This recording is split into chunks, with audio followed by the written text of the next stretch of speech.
ბოლო მონაწილეობა დაგვჭა ჩვენი პანელის, ეს არის ქალბატონი მარინა ისკაკოვა.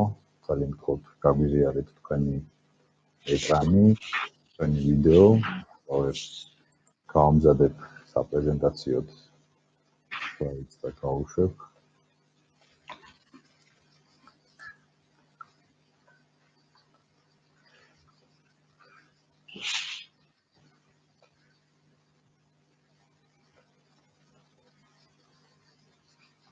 ჯერჯერობით თქვენი პრეზენტაცია გამოჩნდა, დიახ, გამოჩნდა, ეხლა გადავიტან კანზე.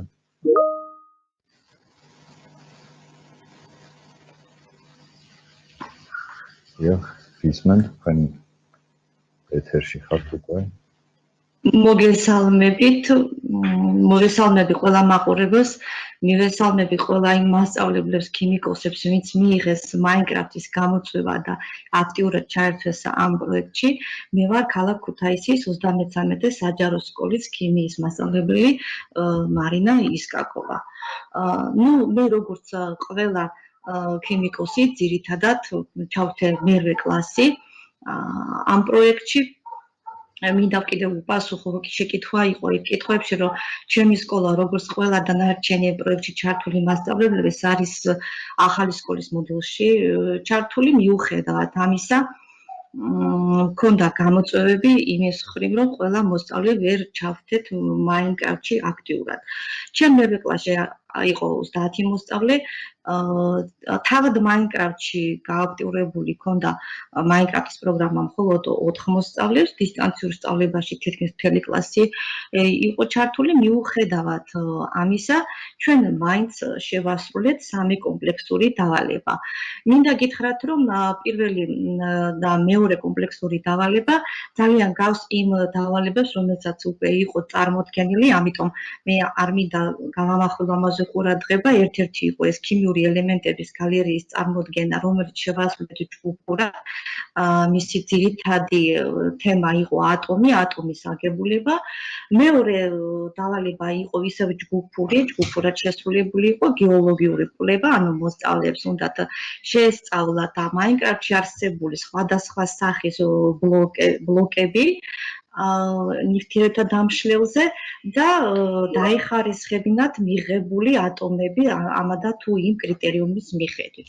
მესამე დავალება ეს იყო კვესტი, რომელიც უკვე ინდივიდუალური დავალება და მინდა ვისაუბრო ზოგადად აი ამ დავალებაზე. ანუ კვესტი თავგადასავალი, რომელსაც მე ვთავაზობდი მოსწავლეს, რომ ჩემი მიწოდებულ სამყაროში ჩაატაროს ლაბორატორიული სამუშაო და გაიაროს აი ეს ამოცანები კვესტი თავგადასავალი. თან პრეზენტაციაში უნდა წარედგინა კვესტის ტიტო ამოცანის ამოხსნის ხერხი.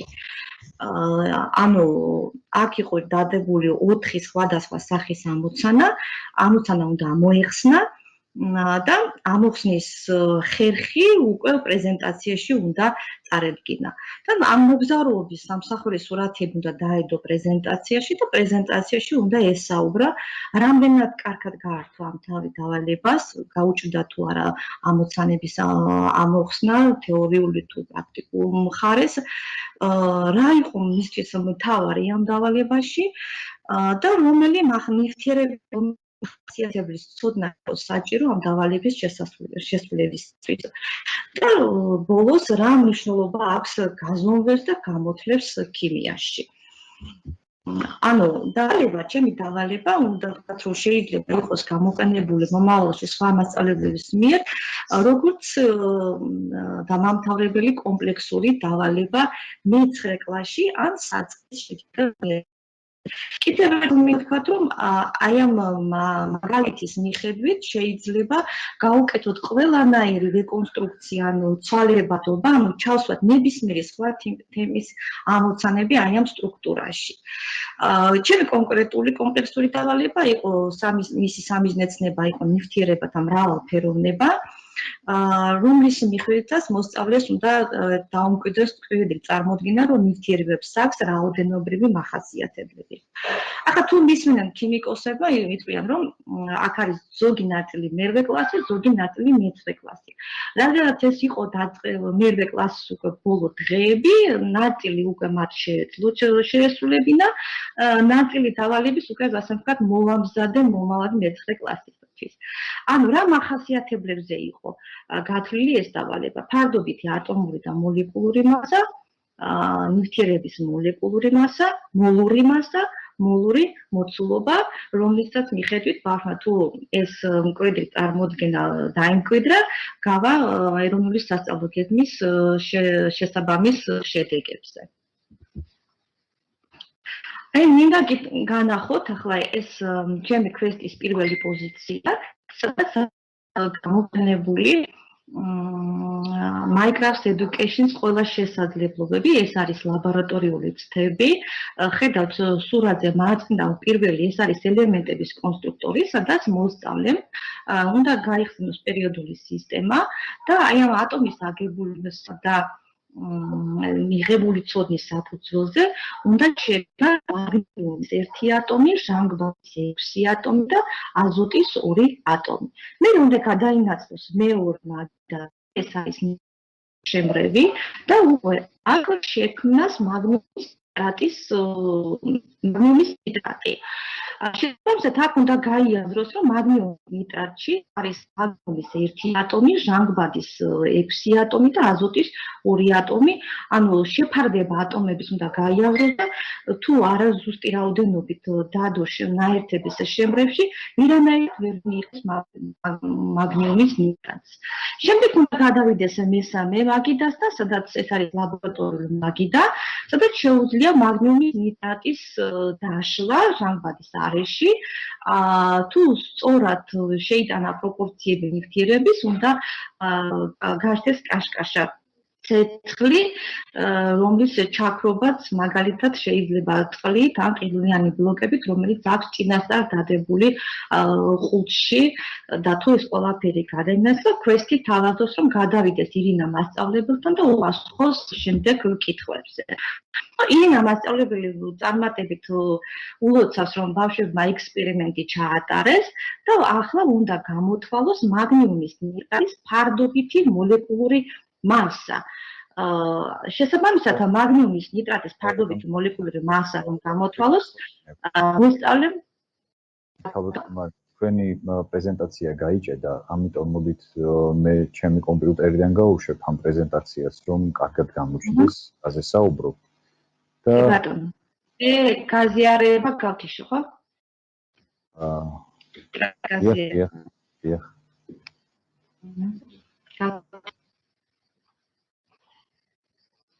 აი გამოჩნდა მეგონი ის შემდეგაც საუბრობთ ეს ყველა გადავალ. აი, ვისაუბრო? ხო, ანუ სურათზე პირველი ინსტრუმენტი ეს არის ელემენტი, ხო, აი აქ გადავიდეთ, ხო? სწორად იპოვა ელექტრულ სისტემაში, შესაბამისად სწორად დაიცის მაგნიუმის ნიტრატის მოლეკულურ მასას და ირინა მასწავლებლის აი გამოკითხვაში დააჭერს სწორ ციფრს. ამ შემთხვევაში ეს არის თუ არ მეშლება ხა 86 და გადავა შემდეგ პოზიციაზე, თქოთ გადართოთ შემდეგი სლაიდი.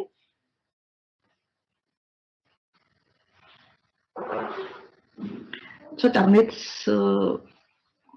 ხო, შემდეგი სლაიდი ეს არის გადადის მეორე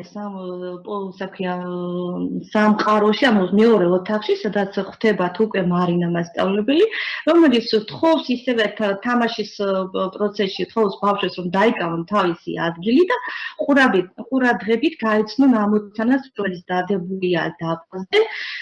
დაფაზე წერია შემდეგი ამოცანა, რომ მაგნიუმის ნიტრატის თერმული დაშლის შედეგად გამოიყოფა მაგნიუმის ნიტრიტი და ჟანგბადი.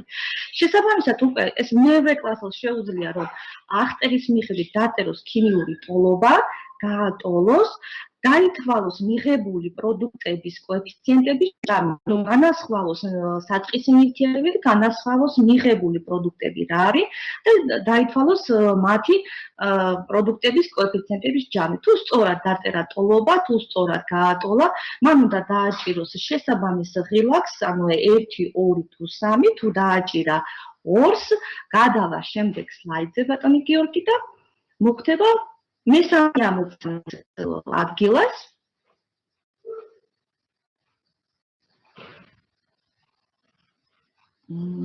ხო, მესამე ადგილას, სადაც ხდება უკვე გიორგი, რომელიც ისე ულოცავს ბავშვებს, რომ წარმატებით გაიარა ეს სამი ამოცანა და უნდა შეასრულოს უკვე შემდეგ, შეუძლია იქ აქციოს ღამე დღით, ცოტა გაერთოს, გაითამაშოს, მაგრამ მე უნდა მივიდეს დაფასთან და წაიკითხოს ამოცანა, სადაც გამოიანგარიშოს რა რაოდენობით ჟანგბადი გამოიყოფა 64 გრამი მაგნიუმის ნიტრატის დაშლის შედეგად. ანუ გამოიყენოს ის წინა ამოცანა, წინა ტოლობა და ეტაპობრივად ცოტა ვადლიერებ ამოცანების სირთულეებს, ახლა ქიმიკოსებებს ბრანდებით ვინც მიყურებს, ალბათ ეს უკვე არის ჩვენი ძველი პროგრამით მე-9 კლასი უკვე, ანუ მე-9 კლასელი და აქამდე მივიდნენ და მათ უკვე გაუჩნდათ სურვილი აბა მასწავლებელო, მე როგორ გავაგრძელოთ ეს თამაში და მეც მას დავემშვიდობე და უთხარი რომ ეს უკვე ჩვენი სექტემბრის სამუშაო არის და თუ სწორად გამოიყვანეს ამოცანა, გადავიდნენ მე-4 ამოცანა, ეს უკვე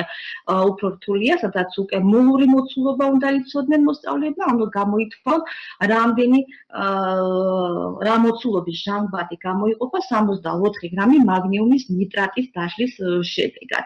ნუ აქაც თუ ყველაფერი სწორად მოხდება საბოლოოდ ბოლო საჩუქარი არის ის, ბატონო გიორგი, გადავიდეთ შემდეგ სლაიდზე. სადაც მე ვჩუქნი ლაბორატორიას, სადაც შეუძლიათ მათ უკვე თვითონ დადონ თავისი ინსტრუმენტები და ვახვედრებ ჩემ მიერ გაკეთებულ ფეერვერკს, ფერად ფეერვერკს და ვადებ ინსტრუქციას, სადაც ამ ფეერვერკის შექმნაც შეეძლო. მე მგონი გავასწარით ცოტა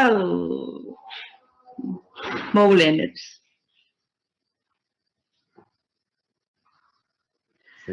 შემდეგ სლაიდზე გადავიდეთ, ბატონო გიორგი, თუ შეიძლება, ხო, შემდეგზე. იმ შემთხვევაში, თუ მოსწავლემ არასწორად, ანუ არ ხო ეს ფეერვერკი, უკან დავბრუნდეთ ერთი სლაიდით, იმ შემთხვევაში, თუ მოსწავლემ არასწორად შეასრულა რომელიმე ამოცანა და დააჭირა ღილაკს, რომელიც არ შეესაბამება სწორ პასუხს, ხდებოდა მისი ტელეპორტირება სხვადასხვა კუთხეებში, სადაც ხდებოდა ასისტენტი და ეუბნებოდა, რომ შენი ამოცანა არასწორად არის ამოხსნილი და ხო დაბრუნდე ისევე საწყის პოზიციაში. მოიყენო დახმარება. დახმარებაში აქ დავახვედრე მათ რა პერიოდული სისტემა, დავახვედრე ახალგაზრდა მეცნიერებები, რომელთაც აქტიურ პანელზე არის ბმულების სახით მიბმული ის საჭირო ვიდეო გაკვეთილები, რომელიც სჭირდებათ ამა თუ იმ ამოცანის ამოხსნას. ანუ რა არის ფარდობითი მოლეკულური მასა, სილქნეთის ვიდეო გაკვეთილები მივამბი აქ, ანუ ბავშვებს აქვს საშუალება კიდევ ნახოს ვიდეო გაკვეთილები, ხო? რეაქციის გატოლება, გაანგარიშება რეაქციების გატოლების მიხედვით და რა არის მოლური მოცულობა, შეეძლო გამოეყენებია ეს დახმარება. შემდეგი სლაიდი. როდესაც ჩვენ გვქონდა ჯგუფური შეხვედრები, ხო ეს არის მთელი ჩვენი ლაბორატორიის გარე სამყარო და ეს არის ფეერვერკი, რომელიც მოსწავლემ მიიღებს საჩუქრად თუ სრულად დაასრულა და სწორად შეასრულა ყველა ეს დავალება მიუხედავად ამდენი თავგადასავლებისა. მინდა ვთქვა, რომ როდესაც გვქონდა ჩვენ კოლეგებთან, ანუ შიდა ჯგუფური შეხვედრა, ესეც იყო ერთ-ერთი აქტიობა ჩვენი პროექტების, მასწავლებლები გაოცებული იყვნენ, როგორ ააშენო ეს სამყარო. ნუ მინდა რომ არ არის ეს ჩემი აშენებული სამყარო, ანუ Minecraft-ის საიტზე არსებობს უკვე ბაზა სხვადასხვა ბიომების, ანუ სამყაროების, არსებობს ამოცანების უკვე გაკვეთილები, გაკვეთილები, რომელიც მასწავლებელმა შეიძლება გამოიყენოს თავისი მიზნით გადააცხადა და გამოიყენოს მისი სასწავლო მიზნებისათვის. ამიტომ შეშინდებით მეც ახალი მომხმარებელი ვარ Minecraft-ის და ჩემთვისაც ეს იყო გამოწვევა, ჩემი ბავშვები მესამე კლასელი და მეექვსე კლასელი მოსწავლე მე მეხმარებოდნენ იქეთ მოსწავლეებისათვის რომ გამეზიარებია რაღაცა მენახა ჩვენთ მუშაობაზე ასე გაზიარებული ეკრანებით, იმიტომ რომ მეც თქვი რომ არ ქონდა ყველას ცდომა და იყო რამოდენიმე კომპიუტერი მხოლოდ Minecraft-ში ჩართული და მუშაობ ერთობლივად და ვცდილობდით მაქსიმალურად ჩავთოთ ყველა მოსწავლე. რა მინდა თქვა მომდენო სლაიდი, ბატონო გიორგი, თუ შეიძლება? რა მინდა გავაკეთო მომავალში? აი მომავალში მე მინდა როგორც პროექტმა ჩვენ გვისურვა, რომ გადავიდე 21 საუკუნის სწავლების დიზაინის უნარი გამოვითარო ბავშვებს. ანუ მე მათ უკვე ამ კვესტის გავლის შემდეგ ვთავაზობ, რომ თვითონ შექმნან მსგავსი თავგადასავალი. ანუ თვითონ უნდა მოიფიქრონ თემასთან, არა აუცილებელი ეს თემა ავიღოთ, შეიძლება ნებისმიერი საგნის თემა ავირჩიოთ, ნებისმიერი კლასის თემა და მოსწავლეს შეთავაზოთ მაინც 4 ამოცანა, ისევ რომ სირთულეების მიხედვით იყოს და თვითონ შექმნან ამის მსგავსი სამყარო, გააკეთონ ტელეპორტირება, შექმნან ამოცანები, იმიტომ რომ ჯერ ეს არის ძალიან რთული ამოცანა რომ გითხრათ და აქტივობა რომელიც არის გრძელვადიანი და სადაც მოსწავლეები თვითონ უნდა დაისახონ მიზანი, რა ამოცანები უნდა აირჩიონ, რა კრიტერიუმებით იქნება შეფასებული ამოცანა, თვითონ უნდა ამოხსნან, ნახონ სწორი პასუხი, არასწორი პასუხები, ხო? მოიფიქრონ მისავნებები, დავალებები და ამათ შეიძლებათ უკვე ჩემი მიღებული უკავშირის მიხედვით გააკეთონ რაღაცა ცვლილებები თავის დავალებებს და მე ვიცი რომ ეს უფრო დაინტერესდა მოსწავლეებს, იმიტომ რომ ჩაიფიქრენ, მოდით ისეთი კვესტი გავუკეთოთ ჩემთან აკლასელებსო, რომ მათ გაუჭირდეთ გავლაო და ამიტომ უკვე აქ ჯიბრის ერთ-ერთი ელემენტით შედის და იმედია ეს ახლა განხორციელდება მე-9 კლასში და გამოყვება ძალიან დიდი გამოხმაურება რომ მსგავსი. კიდევ უნდა გითხრათ რომ ძალიან ბევრს უნარს უნიხარეს Minecraft-ი, თუ გინდათ იმისით რომ ელემენტები მარტივი ელემენტები სწავლობენ პროგრამირებას, კოორდინაციული სისტემის შესწავლას, თუ გინდათ მიზნის დასახვა, ამოცანის თემის განსაზღვრა და ასე შემდეგ. რა მინდა უსურვო მომავლისთვის, ბატონო გიორგი, შემდეგი სლაიდი.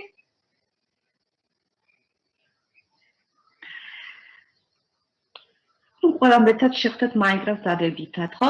რომ გამოვიყენოთ Minecraft-ი, არ შევშინდეთ, ძალიან ბევრი შესაძლებლობები აქვს, რა თქმა უნდა, Minecraft-ი არ იქნება ძირითადი რესურსი, რომელსაც გამოვიყენებთ სასწავლო პროცესში, ეს არის პრეზენტირების ერთ-ერთი ხერხი, რომელიც გააკეთებს ნაირსახეობას სასწავლო პროცესს, შემოიტანს სასწავლო პროცესში თამაშის ელემენტს და მე მგონია უზდის მოსწავლეებს თავის სწავლის მოტივაციის და დავალების შესრულებას. ზოგი შეიძლება დავალებას არ შეასრულებს, არ მოძებნის ამოცანას, არ მოძებნის ინფორმაციას, მაგრამ დაეხმარება ჯგუფს, რომ შექმნას სამყარო და თავისი უნარი გამოავლინოს მათ ამ მხრივ. Minecraft-ი ეს არის ერთ-ერთი საშუალება, რომ მოსწავლეებში განვიაროთ ჯგუფური მუშაობის უნარი. არაჩვეულებრივი საშუალება არის რომ აი შევკრათ კლასებში ჯგუფი და მათ ჰქონდეთ ერთობლივი პასუხისმგებლობა იმ პროექტზე, რომელსაც წარადგენს ეს ჯგუფი. დიდი მადლობა მინდა გითხრათ მოსწავლეებისათვის, ყურადღებისათვის. დიდი მადლობა მინდა არუხადო Mindworks მთელ ჯგუფს, იმიტომ რომ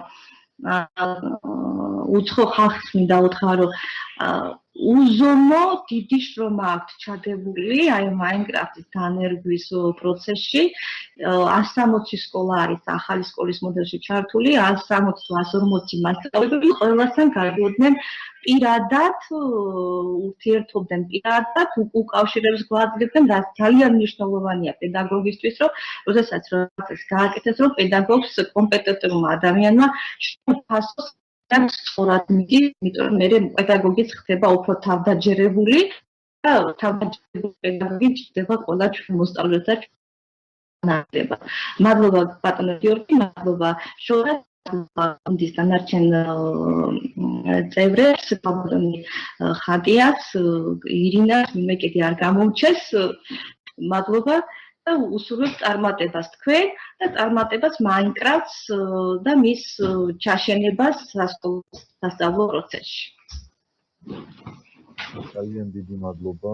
ქალბატონო მარინა, რასაც მოხდენ ხან ამ ყველასთან დაკავშირებით ბავშვებმა თქვენ გავიგეთ რომ ეს რომ თვითონაც დაინტერესდნენ რომ შეუქმნან თავის თანატოლებს ანალოგიური კვესტები საერთოდ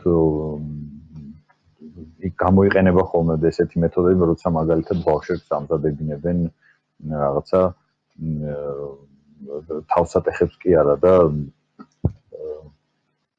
კროსვორდებს უცბად ამივარდა სიტყვა თავიდან კროსვორდებს როცა ამზადებინებენ ხოლმე და მე ამზადებია მაგალითად სკოლაში რო სწავლობდი რაღაც ქიმიური კროსვორდი გავაკეთე ძალიან იტაცებენ ხოლმე ამ ასე ვთქვათ ამ აქტივობებს მე მაინტერესებს რამდენად ცოცხალი იყო ეს გაკვეთილი ანუ ესეთი გამოცდილება ეს არის იშვიათობა არის რომ მაგალითად აი რაღაცა თვითონ თამაში კიდევ ერთი თამაში რომ ჩაეშენებინოთ მასწავლებლებს თქვენ რა დრო დახარჯეთ ამაზე რამდენი დრო დაგეხარჯეთ სამყაროს მომზადებაზე და მაინტერესებს ბავშვებმა რამდენ ხანში შეძლეს ამისი დაწევა ხო მე ვთქვი უკვე რომ სამყარო მე არ შემიქნია ანუ გამოვიყენე უკვე მზა სამყარო ამიტომ დრო ამაში მე არ დამიკარგია კიდევ ერთი წუთით აი აუდიტორიას ვეტყვი ერთ რაღაცას რომ მაინკრაფტს აქვს ერთი ძალიან კარგი შესაძლებლობა ეს არის სამყაროების მოდიფიკაცია ანუ ჩვენ შეგვიძლია ავიღოთ ნებისმიერი გამზადებული სამყარო რომელიც მოგვეწონება და შემდეგ მოვარგოთ ჩვენს მიზნებს ანუ შეგვიძლია როგორც ქალბატონმა მარინამ განათავსა მაგალითად ქალბატონმა მარინამ განათავსა ეს არასათამაშო პერსონაჟები რომელსაც ტელეპორტის ფუნქცია შეძინა ანუ ამისი ფუფუნება გვაქვს, როცა ჩვენ მაინკრაფტს ვიყენებთ, შეგვიძლია ნებისმიერი სამყარო გამოვიყენოთ, გადავაკეთოთ, ჩვენ თავზე მოვარგოთ და შემდეგ გავუგზავნოთ მოსწავლეებს. მე მაინტერესებს თქვენ რა დრო დაგეხარჯეთ ამ სამყაროს გადაკეთებაში. ხო, მაგას ვამბობ, ანუ დიდი დრო არ დამჭირვებია, იმიტომ რომ დაფებზე მოთავსებული ინფორმაცია რაც იყო, იმის წაშლა და იმის გადაქართულებათან, ანუ ჩემი დავალები დავიტანე, არ იყო ესეც რთული, რომ გითხრათ სიმართლე, უფრო რთული იყო ჩემთვის, იმიტომ რომ ეს იყო ახალი ჩემთვის ტელეპორტების შექმნა, კოორდინატული სისტემებში გარკვევა, მაგრამ გავერკვე და მე მოსწავლეების დაძლევადია ეს ყველაფერი და მეც ვიცი რომ ჩემი მე-6 და მე-3 კლასელები ამ ტელეპორტირებას აკეთებენ და არის ეს ასეთი რთული მე მასწავლებლებისთვის მეგონი უფრო მეტი რთული იქნება ვიდრე ბავშვებისთვის რო გითხრათ რომ აი ეს სამყარო გავაკეთე რაღაცა 2-3 საათში მოვინდომე და გადავაკეთე თავისი ყველა იმითი რა ქვია ამოცანებით, წარწერებით, იმიტომ რომ აქ უკვე იყო ნათქვამი, რომ ქართულად მაინკრაფტი არ წერს, ამიტომ ეს ყველაფერი წინასწარ უნდა იყოს გაწერილი Word-ის ფაილში, ანუ სცენარი უნდა დაიწეროს Word-ის ფაილში და მე უკვე აი ამ სცენარის მიხედვით უკვე თვითონ მაინკრაფტში გადატანის პროცედურა უკვე აღარ არის რთული. ყველაზე რთული აი იყო ჩემთვის მხოლოდ ტელეპორტების გადაკეთება, რომ სწორად დაჯეს, იმიტომ რომ იმ სამყაროში, რომელიც იყო მაინკრაფტის საიტზე საკითხზე არის არასწორი პასუხები, ანუ უკან დაბრუნება, დამჭირდა ეს ახალი ტელეპორტების გაკეთება. სასაძლებელია, შეიძლება პირველი ტელეპორტი იყოს რთული, მაგრამ შემდეგ უკვე მარტივი არის და ვიცი რომ ბავშვებისთვისაც არ არის რთული. თან კიდევ გეტყვით რომ თუ მოსწავლეებს ვასწავლით აი ამ მზა სამყაროების გამოყენებას, იქ კიდევ გარდა იმისა რომ ჩვენი დავალებაა, კიდევ მოყვება საინტერესო რაღაცების თავაზობს იქ Microsoft-ი ბუშტი გაბერეო თქვა, გადაართი ღამე, დღე, უფრო საინტერესო და უფრო სამაშო გარემო არის. ხოლო იგიც გამიხარ რომ მე როცა მომავალში ხა დავაპირებ რომ კვესტი მივცეთ და გამეთოს მე არ დავდგა მიქრო აუცილებლად ამოცანის პირობას რომ ეს იყოს გაკეთებული რაღაცა განსაკუთრებულ სამყაროში. ეს შეიძლება ჩვეულებრივ ველში ან ტყეში, ანუ ზღვისპირას, ანუ ბავშვის ნების მისი წარმოსახვის მიხედვით, სადაც უნდა გააკეთოს ტელეპორტი, თუ უნდა ლავაში ჩააგდოს და თუ მინდა უბნელ სამყაროში, ეს უკვე იქნება ბავშვზე დამოკიდებული და მისთვის მე მგონი სახალისო იქნება თვითონ აერთოს გადავიდეს და როგორ. დიდი მადლობა გამოცდილების გაზიარებისთვის, დიდი მადლობა რომ ძალიან სახალისო იყო, გიორგი მართლა სახალისო იყო, ხო, იმიტომ რომ ეს დამავიწყდა პასუხი, რომ სახალისო მათთვის, იმიტომ რომ არა მარტო იმდენად ქონდათ განცდა რომ ამოცანა ამოხსნეს, ხო? ანუ განცდა ქონდათ რომ აი ამოცანა არასწორად ამოხსნეს და დააბრუნა და იძულებული გახდა ისევ აბრუნდე უკან და გადავხედო თეორიას და რაშია შეცდომა, ხო? აქაც შეფასება თვითონ უკვე მოსწავლე აკეთებს თავის ცოდნას, თავის ქმედებას და რამდენად სწრაფად დაძლია ეს კვესტი, ანუ თუ ყველაფერი სწორად იცის და არ იყო იმდენად რთული ამოცანები, რაღაცა 20-25 წუთი საკმარისი იყო, რომ მოსწავლე ყველაფერი გააკეთოს და გაიაროს ეს კვესტი. მადლობა ყურადღებისათვის.